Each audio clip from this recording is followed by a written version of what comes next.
beredar luas di grup WhatsApp, video yang menunjukkan seorang pria bersimbah darah, usai dikeroyok dan ditusuk senjata tajam oleh sekelompok pria, pada Minggu 4 Mei 2025. Peristiwa itu terjadi di depan masjid di salah satu desa yang ada di Kecamatan Tulung Selatan, Kabupaten Ogan Komering Ilir.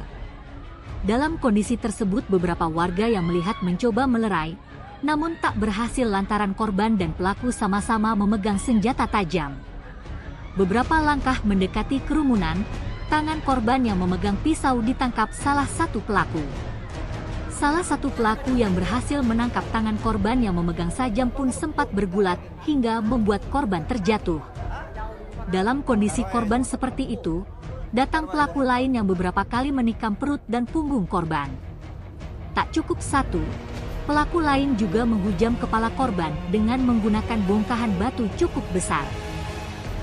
Akibat insiden tersebut, salah seorang pria yang menjadi korban pengeroyokan dilarikan ke puskesmas terdekat dengan kondisi luka tusuk di perutnya. Menurut keterangan yang disertakan dalam pesan berantai itu disebut, pemicu aksi pengeroyokan itu setelah cucu korban diduga terlibat aksi tawuran dengan anak dari salah satu pelaku pengeroyokan dengan senjata tajam. Dalam video yang lain, pria korban pengeroyokan itu sudah berada di instalasi perawatan medis dengan tubuh bersimbah darah. Hingga berita ini diturunkan belum ada keterangan dari pihak kepolisian setempat. Tim Liputan Sumsel Update TV melaporkan.